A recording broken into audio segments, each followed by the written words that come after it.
श्री गुरवे नमः। त्वमेव माता च पिता त्वमेव बन्धुश्च सखा त्वमेव त्वमेव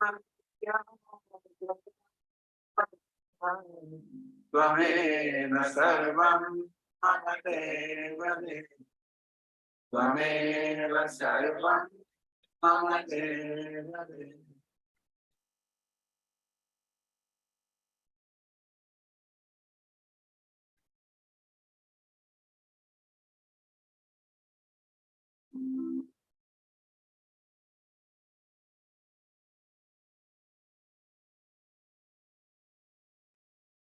ॐ सहनाववतु सहनौ भुनक्तु सह वीर्यङ्करवावहै तेजस्विनावधीतमस्तु मा विद्विषावहै। ॐ शान्ति शान्ति शान्तिः। Namaste and welcome to a question and answer session requested by the Philadelphia group. And it is nice sometimes to have this because usually when we have the classes, it's just we learn and then and then go on our way. So this is a different kind of an immersion because we learn from here in this question and answer session, we learn from other people's questions. What do we learn? We learn that we also had the same question, but somebody else articulated it before us or in a way that we hadn't recognized. And then we learn from another thing is that even though may not have had the question, but from the other questions, from other people's questions, we learn a lot of nuances. It's a different kind of an immersion. We learn some nuanced ways of understanding the same subject matter. And since it is interactive, then there is more of a there is more of a feeling of participation. And since each question takes this much time rather than 1 hour to then the attention is also a little bit better. So for these reasons, the Q&A sometimes to have, it's very nice. I'm told we had it last November. Yeah, is that correct? Last November. So once a year or something. Maybe we can make it a little more frequently also. Okay. So we have a systematic set of questions here, and in the interest of not favoring anyone, including the people who have drawn up the Word document, PDF, whatever, I will be answering things randomly. All right, yeah. So so let us see where to begin. This is a nice question. So while being around sadhus, I feel it is easier to connect to myself. Very nice question. Okay, nice introduction to the question. How to become self-sufficient and maintain this sense of wholeness while being alone, meaning without the company of sadhus. Also, very good, wonderful question. Uh, while being around sadhus, it feels easier to connect to myself. So, what is the solution? Be more and more around sadhus. That is the solution. Really, I mean, I'm saying it humorously, but there is truth to it. Be more and more around sadhus, not in a way, there are two ways of being around sadhus. The one way of being around sadhu is sit and stare. Okay, sit and stare, and then sit in front, and then somehow siphon off the peace and P and Q, the peace and quiet that is emanating from the sadhu, even if the sadhu is not a teacher or is a mauni, knows but doesn't choose to teach. Even then, there is some kind of a what is that? There is some kind of a delight there, because the person is, it is non-wanting. So if you sit next to a non-wanting person, immediately you relax. That is the thing. You relax because the person, for a change, somebody is not needing something from you and somebody is not wanting something from you. That is itself a huge stressor which has been taken away from the equation. Then that kind of a, by osmosis, that kind of a, what's its name, peace and quiet, only lasts as long as you're sitting with the sadhu. Because when you leave the sadhu's company, your own wants and the wants of other people, you are assailed by. This is what happens. So, in front of the sadhu, your wants also quieten down, because here you see somebody who is not who is non-wanting.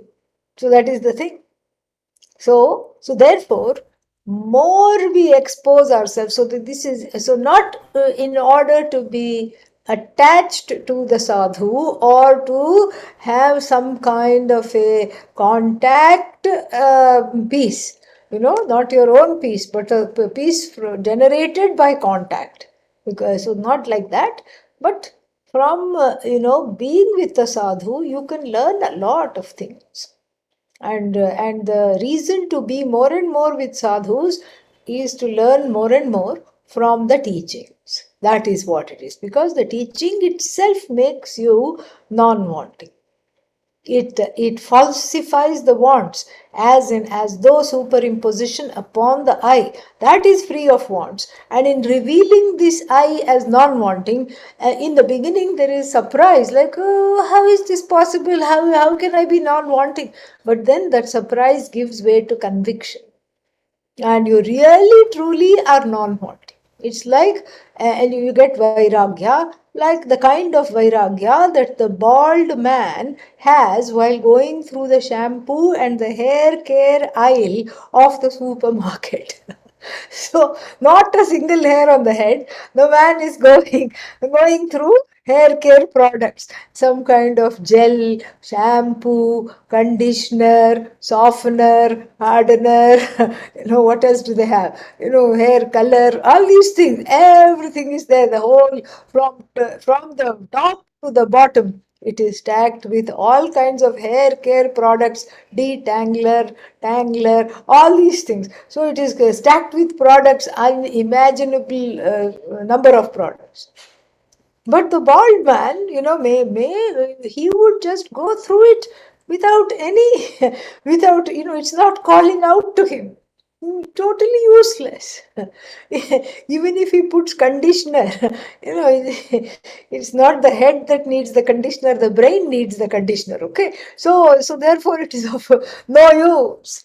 So like that one becomes after gaining the teaching. So the better to be more and more in the company of sadhus who teach. And when you study more and more, then you truly understand that there is nothing to want, and that wanting mind connects to oneself and is more at peace. And while that happens, even when you look into devotion, that is what also gives that quietude. You leave everything to Bhagavan. You invite Ishvara into your life. And that's just so beautiful. You invite Ishvara into your life and you leave everything to Bhagavan. And for the time being, one feels protected, one feels loved, one feels connected. Okay. Yeah. When I try to concentrate and listen on Zoom, the mind wanders more.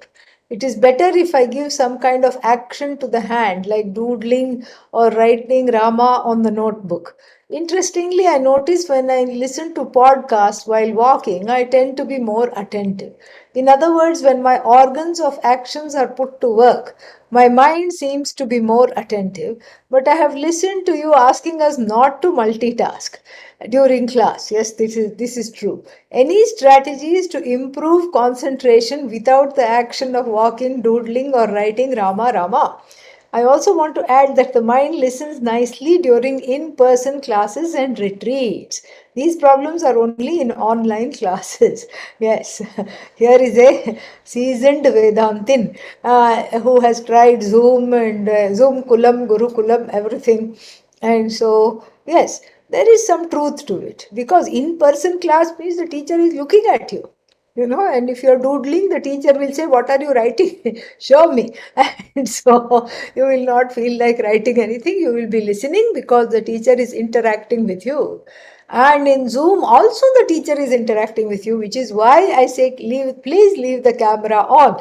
I say that, so that you understand that, I am looking at you, the teacher is looking at you.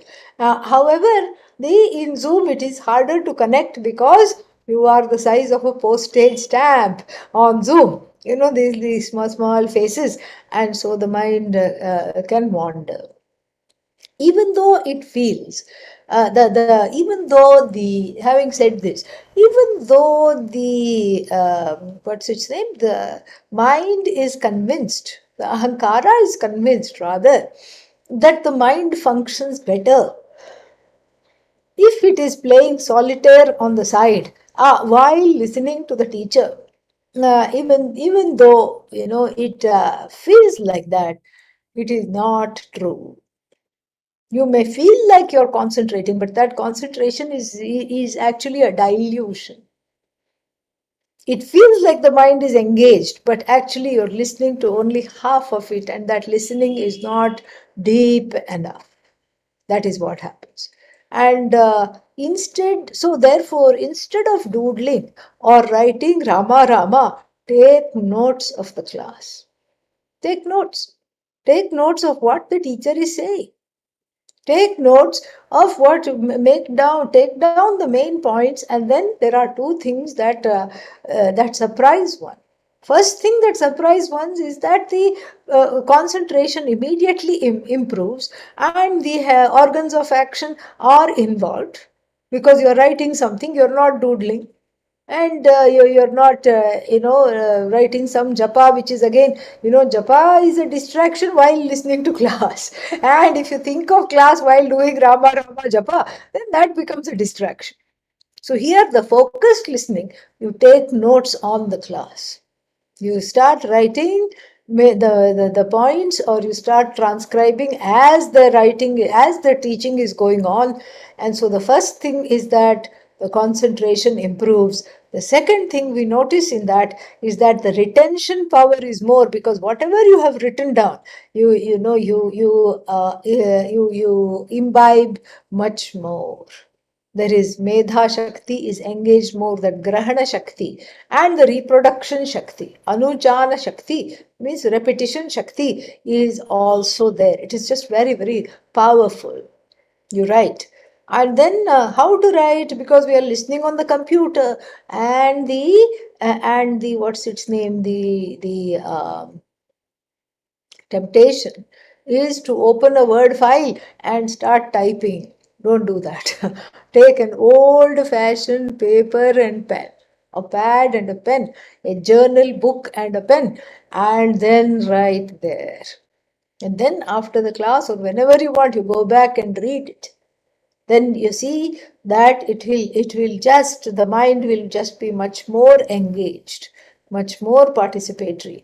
And if sometimes the people are loath to take notes because there is a feeling of futility.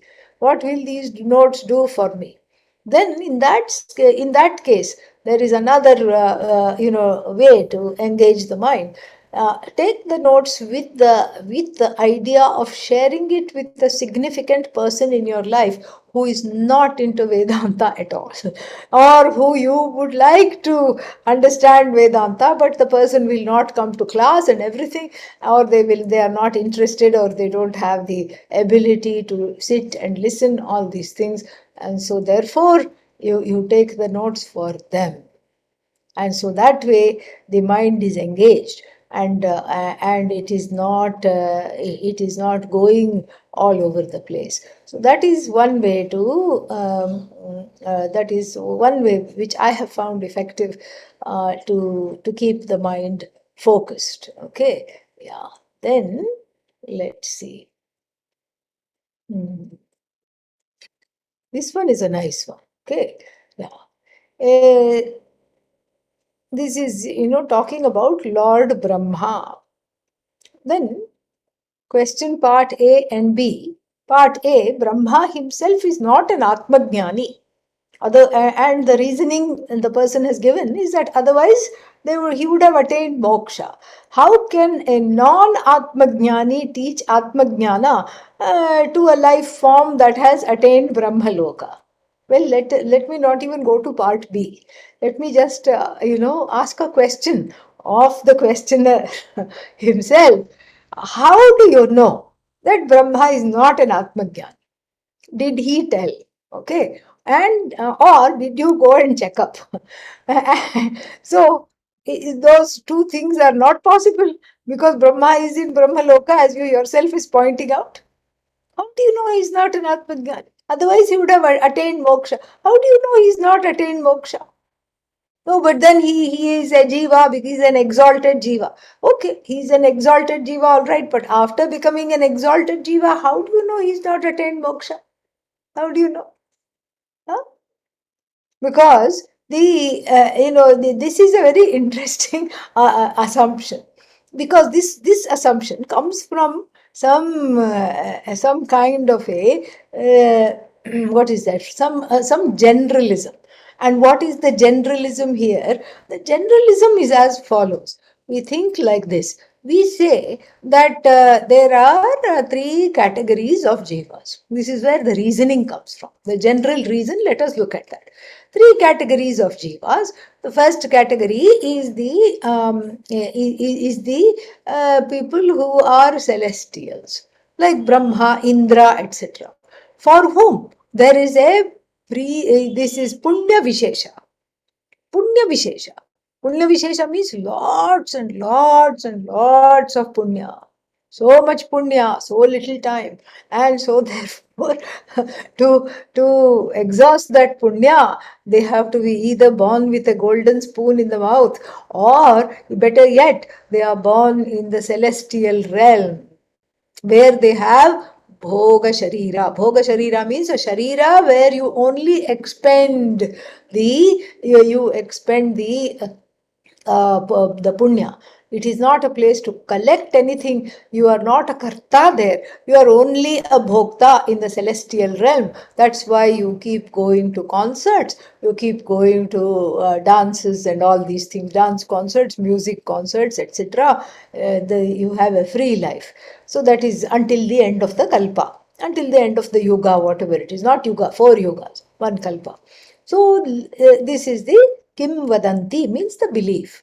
Then on the other end of the continuum, you have predominantly Papa Shariras, predominantly bodies made up of the karmas of omission and commission through various lifetimes. And that we have, for that, Tiryak Janma. Tiryak means animals and plants and etc., which grow sideways. Like if you bring a puppy home, you find that it is tiny, but then it grows more sideways than vertically. It grows horizontally, tiryak.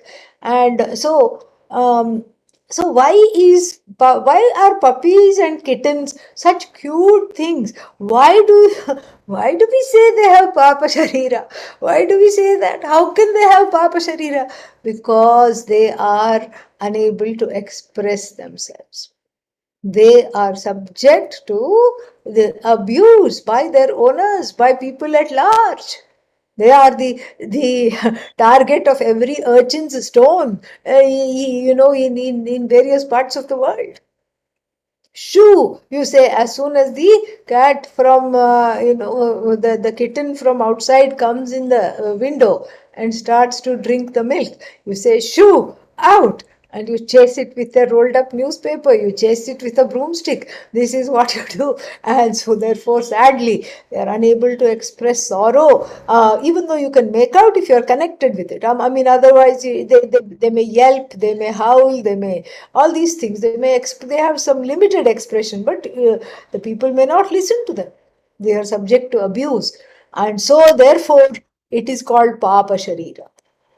So again, on the other end of the continuum, all these animals, they just exhaust the papas, exhaust the actions and the results of actions from previous life. They don't collect any kinds of punya or papa in the animal body itself.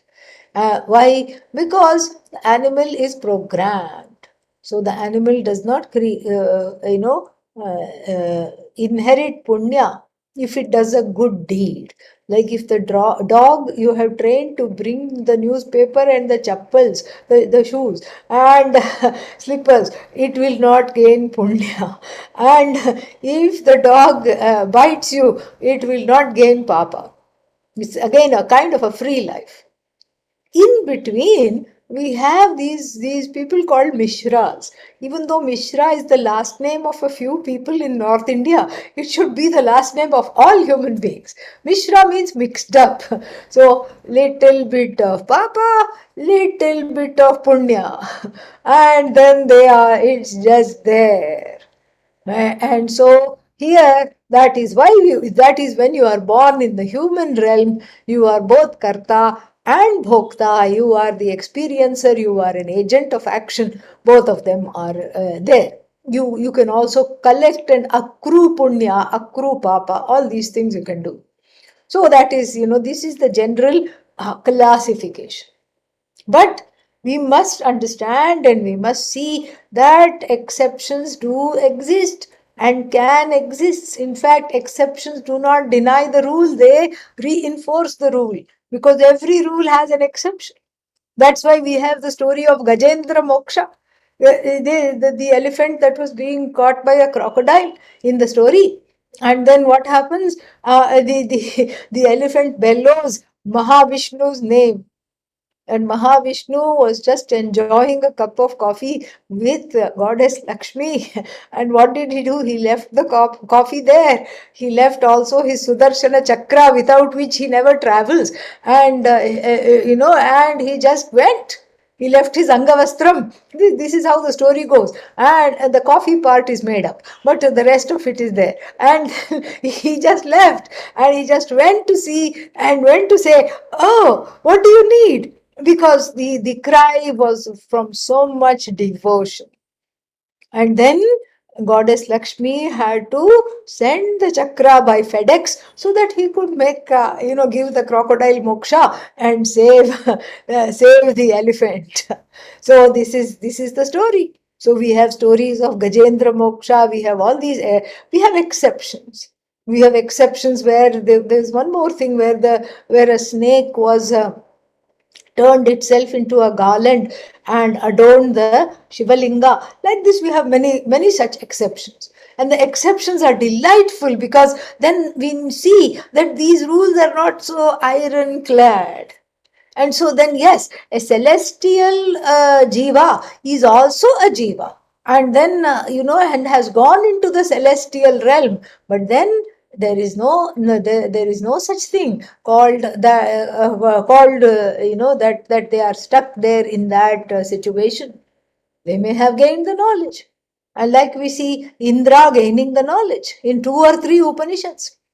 Indra is a student. He gains the knowledge. And in the Kena Upanishad, it is said that Indra gains the knowledge and teaches everyone else, and teaches first Varuna and Agni, and then Vayu and Agni, and then teaches the other Devatas, who then have taught all the human beings.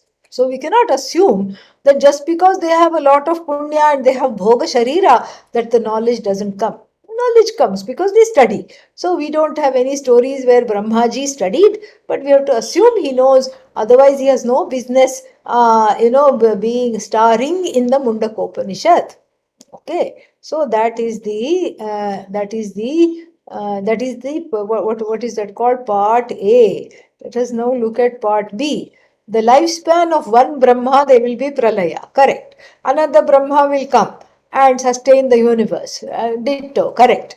Does this mean that we'll have the four yugas again and again, and so same stories will repeat? Yes. And then at the end of the story, Rama drops one ring and then to Patala Loka and asks Hanuman to get it. And then Hanuman finds many, many rings. So does this mean be born again and repeat the same stuff again and again? Yes, unless unless you gain this knowledge. Yeah, that is the main thing. Don't focus on the birth. Birth is okay, it's not a problem. Death is. Don't focus on not having the next birth. Focus on gaining the knowledge. That is, focus on Vedanta. Because the more exposure to Vedanta, then the birth doesn't become fearful. If supposing you are meant to have another birth, or you didn't get the knowledge in this birth, you will pick up the thread in the next birth.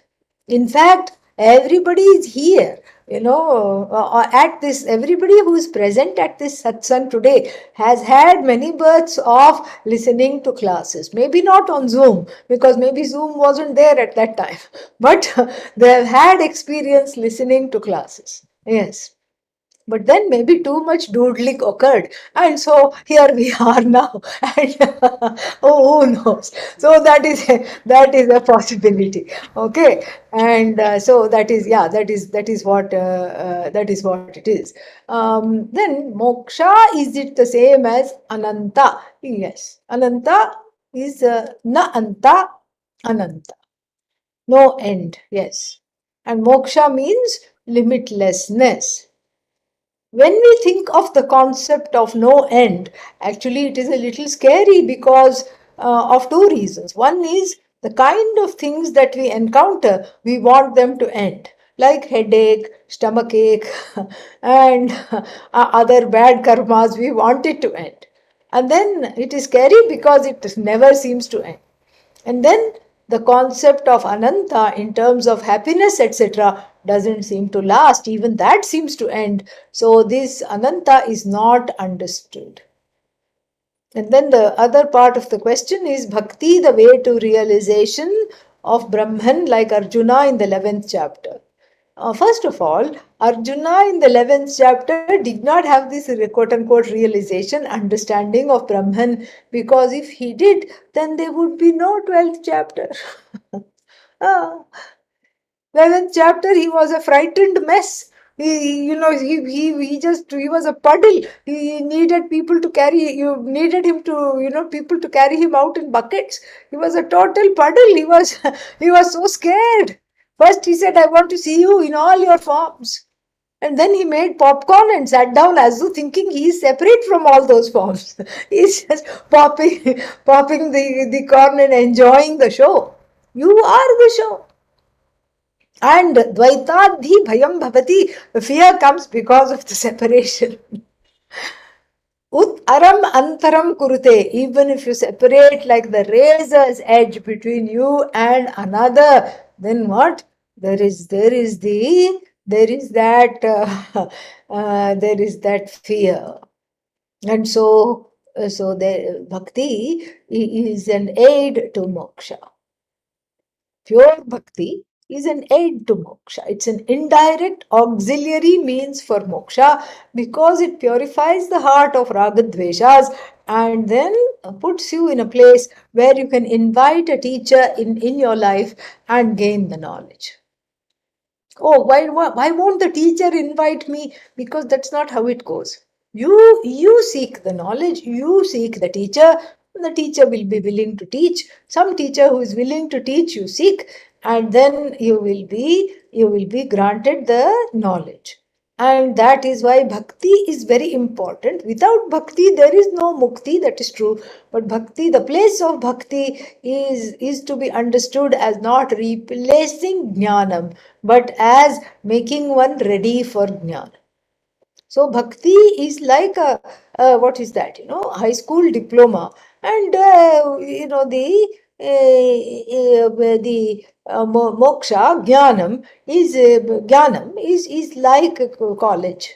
Going to college, you cannot say, should I get a high school diploma or should I go to college, because one thing is contingent upon the other. Okay. Then another one. Is it right to say that Maya is a combination of Ishvara Srishti and Jiva Srishti?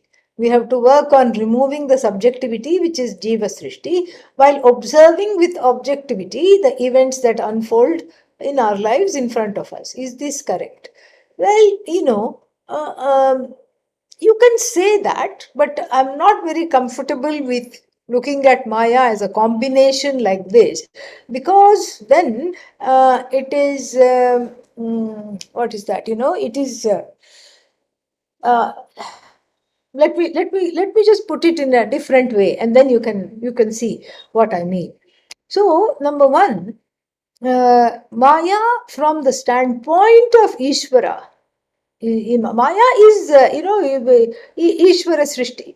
Yeah, from the standpoint of Ishvara, we can say it is Ishvara Srishti. But then Maya is Ishvara Srishti also is not really technically correct to say, because that which makes Ishvara is Maya Shakti, which makes Brahman into Ishvara is itself Maya Shakti. So therefore, that Shakti is non-separate from Ishvara. So we cannot say Ishvara created Maya, because it is Kalpita, and we cannot say that. So in a sense, Maya is Ishvara. Ishvara transcends Maya. This is what we have to understand. That is why I was wondering why I'm feeling a little uncomfortable with this characterization. This is why. So Maya is Ishvara Shakti rather than Ishvara Srishti. So, from belonging to Ishvara, from the standpoint of Ishvara, what do we have? We have this Maya, which is spread, projected as the Jagat. Okay, that's all. From the standpoint of Ishvara, there is no avarna. Avarna means the veiling power or the hiding things from itself. That is not there, because Ishvara is enlightened, so there is no avarna for Ishvara. From the standpoint of Jiva, Maya is known as Atma Ajnanam. Again, Atma Ajnanam is not Jiva Srishti, right? You can't say Atma Ajnanam, I created Atma Ajnanam. Why? Because it was there even before you were born. It was there. And because Ajnanam is Anadi. And is it Ishvara Srishti? You cannot even say it is Ishvara Srishti, because self-ignorance, if it is Ishvara Srishti, then we will have to take a cudgel to Ishvara. What were you thinking? Why did you create Ajnanam? Because Ajnanam doesn't have a beginning. So it is not a creation. This is all very, very, very, very, very, very important to really understand. This is extremely important. So if Maya is created, then it will be a date. When the dinosaur was created, you can say a date. Neanderthals when they came, you can say, okay, this is the date they came, this is the date they died, this is the date they became extinct. So, but so various life forms will have a date of birth, the date of extinction, date of, all this date when they were disappeared, you can say. But you cannot say you cannot say that of Ajnanam, because Ajnanam is Anadi, but it is not Ananta. It is not endless, but it doesn't have a beginning. Why does it not have a beginning? So that these kinds of questions are properly answered, so that it becomes very clear in our hearts, because Maya is very, very misunderstood. It doesn't have a date, because then we would really be upset with Ishvara for creating Atma Ajnana. When it would mean that there is some kind of a cruel situation going on. First, I put you in bondage, and then I say, as Ishvara, come to me, I'll relieve you from bondage. What kind of a sadistic, approach is this? So that's why we cannot have that. The second reason we cannot say Atma Ajnanam, the Maya, expression of Maya from the standpoint of the Jiva, we cannot say it is created, because if Ajnanam has a date of creation, then what was there before that? Before Ajnanam was there, what was there? Any Yeah, guesses? it was the Jnanam was there. We have to say. Then Jnanam is replaced by Ajnanam. Then what is the use? We may as well pack up shop. All of us, Swamis who teach, will be unemployed. Because nobody, already very so few people for Vedanta, nobody will come. They won't come because they will say, in any case, it's going to be replaced by Jnanam. Jnanam is going to be replaced by Ajnanam. And then again, Jnanam, Ajnanam. Why should I bother? Let me go to the malls and balls and movies and while away my time. In fact, I have become a newly minted Charvaka follower. Charvaka Mata. Charvaka Mata means these flowery talk people who say, Yavat Jivet, Sukham Jivet, Rinam Kritvapi, Ghritam Pibet. Bhasmi Bhutasya Dehasya, Punaragamanam Kutaha.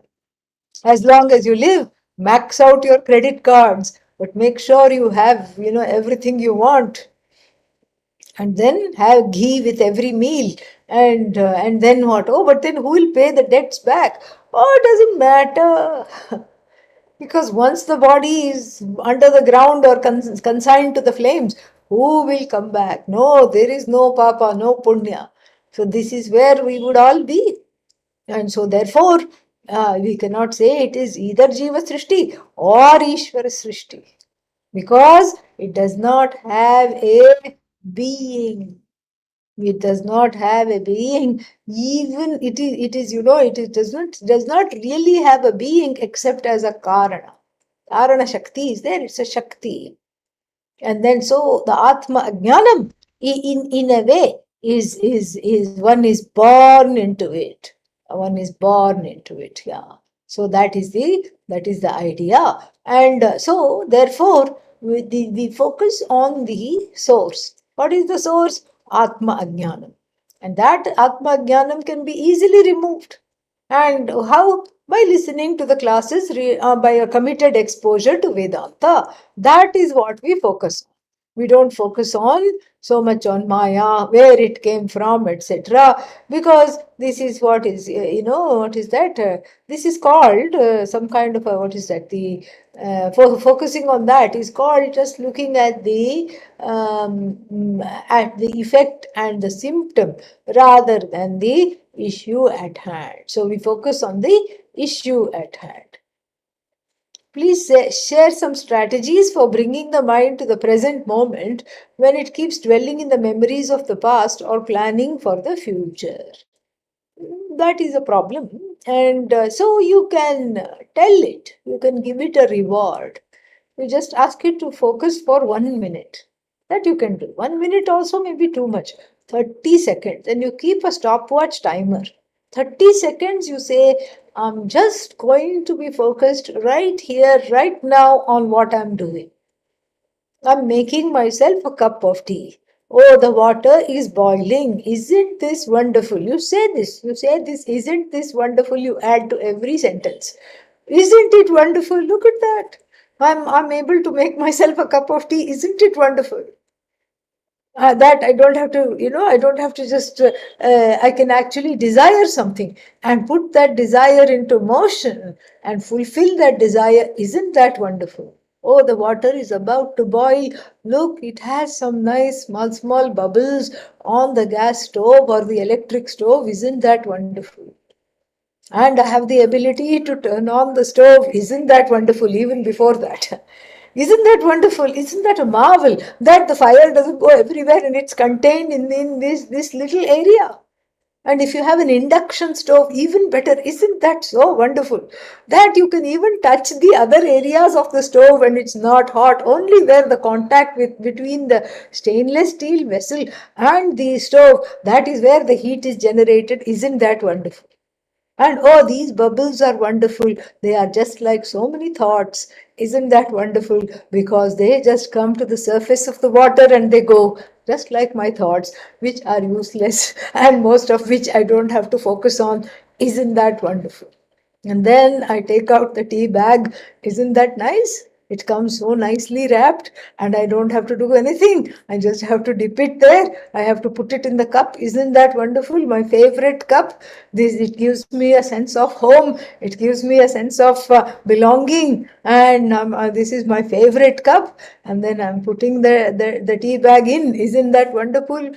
Here I have the milk ready, or whatever kind of milk. Now we have so many to choose from. Isn't that absolutely wonderful? Oat milk, hemp milk, soya milk, coconut milk, almond milk. Now they have mixture almond coconut milk, coconut almond milk. Isn't that wonderful?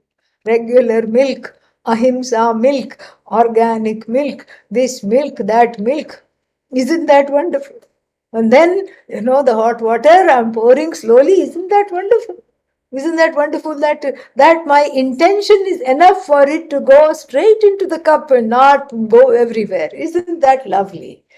And then I put the milk, I put the sugar, if I take sugar, whatever it is, and I stir the tea. Isn't that wonderful? Very, very mindfully, I dispose of the tea bag. Isn't that wonderful? I squeeze it to get every drop of this wonderful tea. Isn't that lovely? Then I dispose it off, recycle the tea bag. Isn't that absolutely wonderful?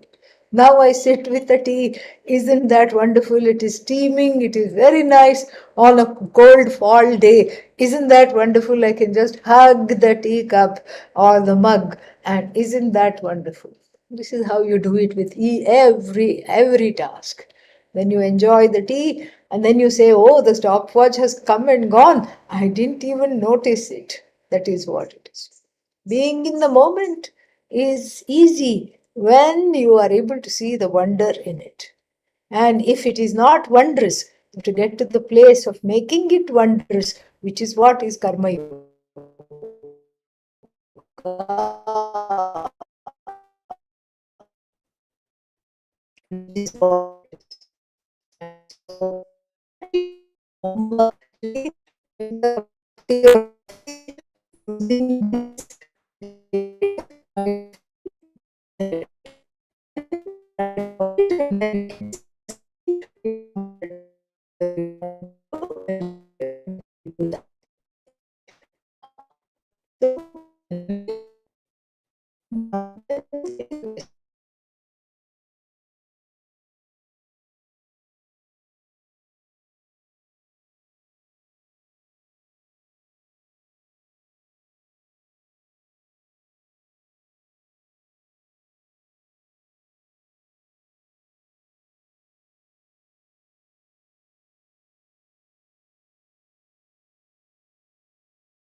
Sorry about that, lost connectivity for a bit, but I'm back. So, the question is, even though I spend some time, a portion of my time daily studying Vedanta, either through reading or listening to a podcast, that itself is great, okay? I feel in some sense like a dabbler. I think because I read about people who have total devotion to knowing God, Brahman 24/7, 365. However, I can't say that I want that. Okay, I don't want to be that person. And in fact, you are one with everybody. Most people don't want to be that. Okay, I want to be aware. I want to be in the moment. I want to be joyful and light in my heart, which I think I'm doing more and more. So now the question is, since I don't want to be committed full time in an extreme sense, is there something that is missing that I need to tend to? Short answer, no. Long answer, no. No, you're not missing anything. You're fine. Every day you study, and then you go do other things that you enjoy, and then more and more you see the joyfulness in everything. That is the idea. Okay. We don't expect that people just do this 24/7, 365. Because we don't want mad people on our hands. Okay. Yeah. So it's good to be normal. Yeah. Unless, of course, you have a burning desire, like in the Mundukopanishad, it says the head is on fire, the hair is on fire, and you have to douse it in the Upanishad waters full time. That is also okay. But if that's not the reality, I commend you for seeing that that's not the reality, and that's okay too, no problem. That's a very healthy attitude. Just commit to as much as you can do realistically with regard to all the things, other things in your life. Yeah. So then, uh, this is very nice. Hiranyakashpu's dharma was different from what Prahalad followed. I wouldn't say that it was Hiranyakashpu's dharma. You know, so Rakshasas do not have dharma. There is no such thing called Rakshasa Dharma. Dharma means duties and whatever one has to do. One is not confined to be a Rakshasa. It is a choice. It is a choice. When you don't do Dharma, you become a Rakshasa. That is then you cannot codify the adharma and say your adharma is my dharma. Then that doesn't work, because then dharma doesn't become a universal matrix of norms. Correct? Yeah. And so let's go further. And so, as a father, he tried to correct his son from following a dharma that's not his. Again, no, because he himself was adharmic.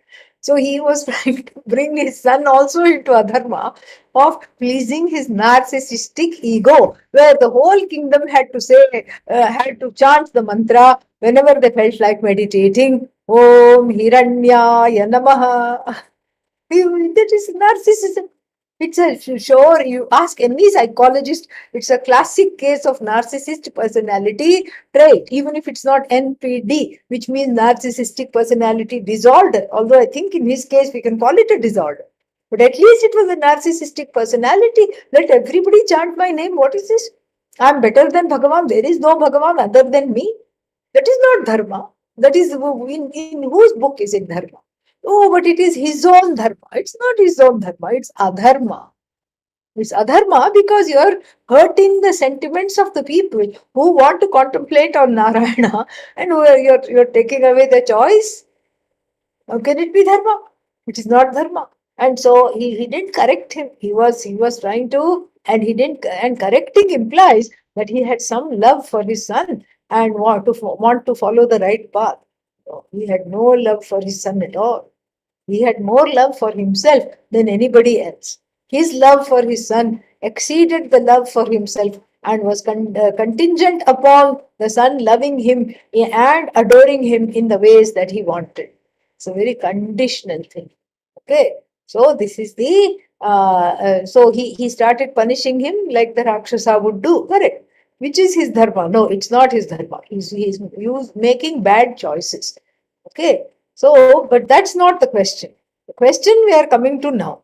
With the influence of liberal media, etc., our children follow values different from ours, and it infuriates us as we are followers of dharma handed over to us by our ancestors, which is ideal, and our children brought up in this culture and values, they are discarding it and following other dharma. How to stop them from behaving like Hiranyakashipu?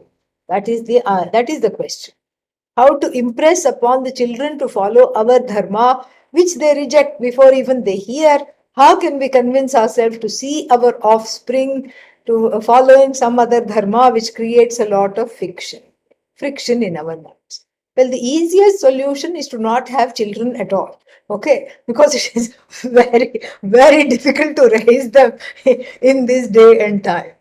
But then, if you tell me it is too late, I'm already having 2 or 3 children, then you have to listen to the second part of the answer. Best thing to not have children, really, because you're creating a lot of heartache for yourself.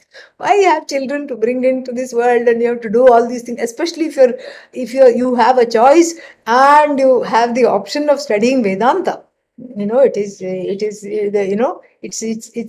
something to think about. But if you have the desire to have a child, or if you have children already, then you are in for a very, you have to take this very seriously. The child raising, you have to take very seriously, and especially raising the children in this day and time and in a culture that is not their own, that is something which is very, very difficult. Protecting them from these social media influences, very, very difficult. Very, very difficult. It's not easy at all. So you have to, what's that? You have to surround from childhood. You have to surround them with love and compassion. You have to inundate them with love. With love includes strict boundaries, yes, but they should never be in doubt that their parents, their caregivers, love them. And that doubt must not be there. And uh, and then you have to trust them, even when they make the wrong choice to lie to you. You just say, I think, I don't think this is correct, but I'm going to trust you to make this decision, even though I don't think you're telling the truth right now, but I'm going to take your word for it. You can tell them that.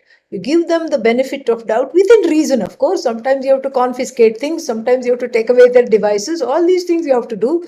But you let them know you trust them, because when they stray to get influenced by YouTube influencers and these live streamers, sometimes people do horrible things on live stream. They kill themselves on live stream.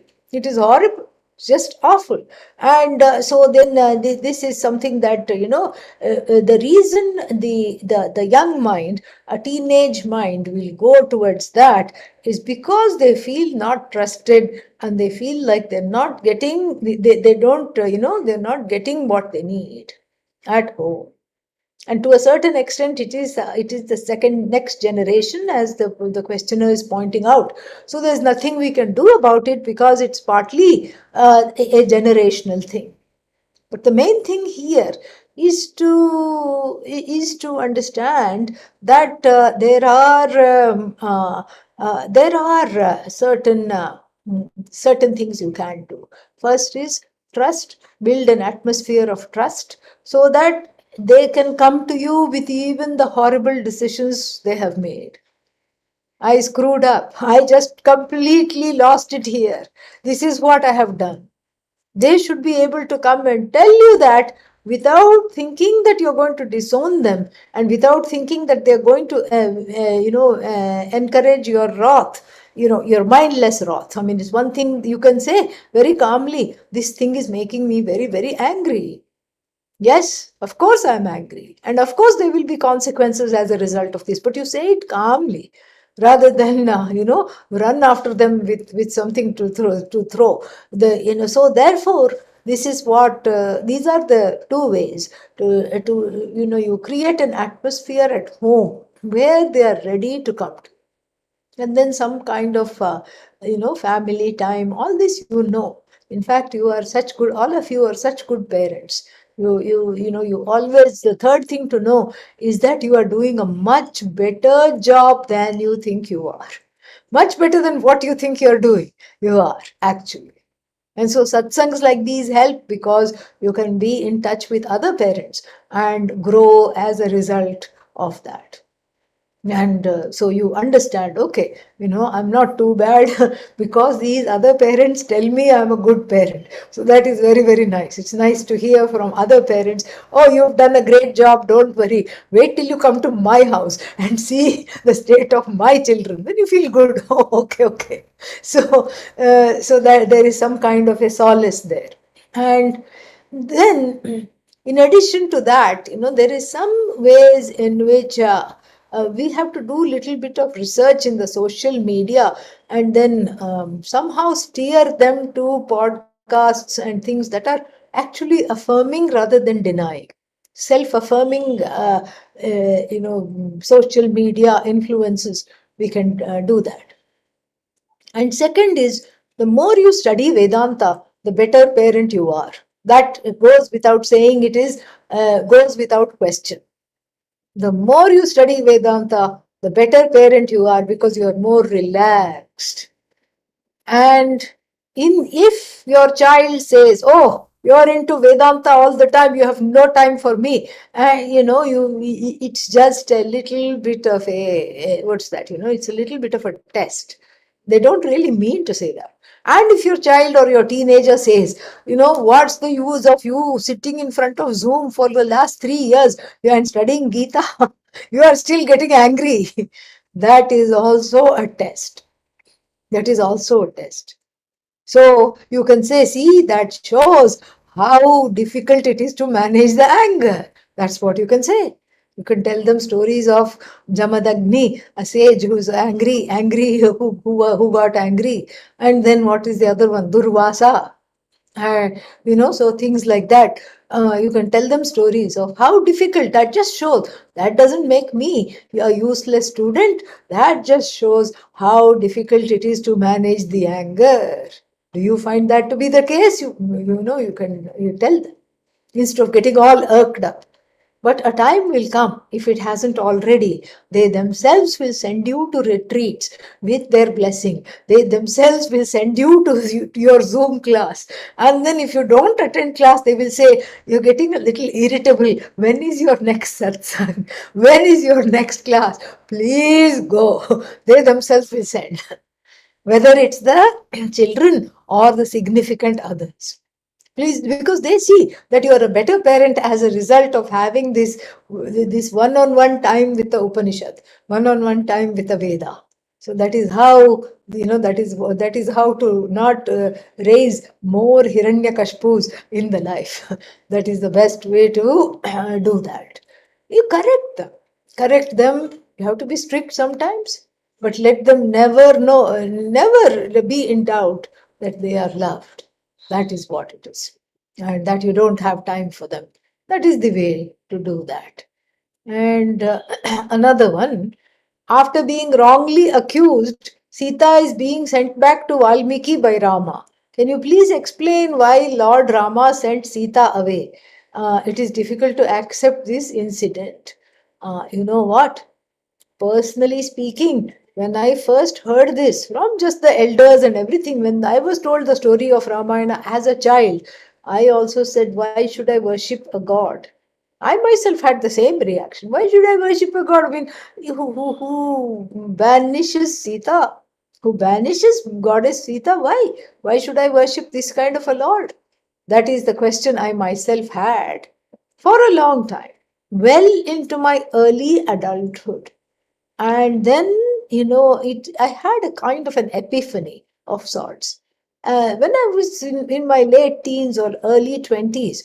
I went to a Rama temple, that too not intentionally, but one of the deities was Lord Rama. Intentionally I would not go to Rama temple for this reason, because I said, why did you do this? You're not God. And also I felt it was futile. First you engage a big sena, gather a big army, and then go and rescue your beloved wife, and then you send her away. What kind of a thing is this? Because you wanted to be a better king. This is not a better king. Better king is not a king who leaves his wife, and this is the example you're giving for the kingdom. So then I happened to be at a temple where the whole Rama Parivara was there. And then it was a very interesting kind of a temple where Lord Goddess Sita was being hugged and embraced by Lord Rama. That is how the Vigraha was. So I went and stood at it and I said, "All right, I didn't intentionally come here. I'm standing in front of you." I joined my hands and I said, "Why did you do this? How can I just accept you who have done this?" And then the answer immediately came, that I have never left Sita. I have never left Sita. This is this is the answer that came. Look, she's right here with me, and I'm embracing her. And never do you see, as a point of fact, never do you see in Lord Rama temples just Lord Rama after he has left Sita. You never see that.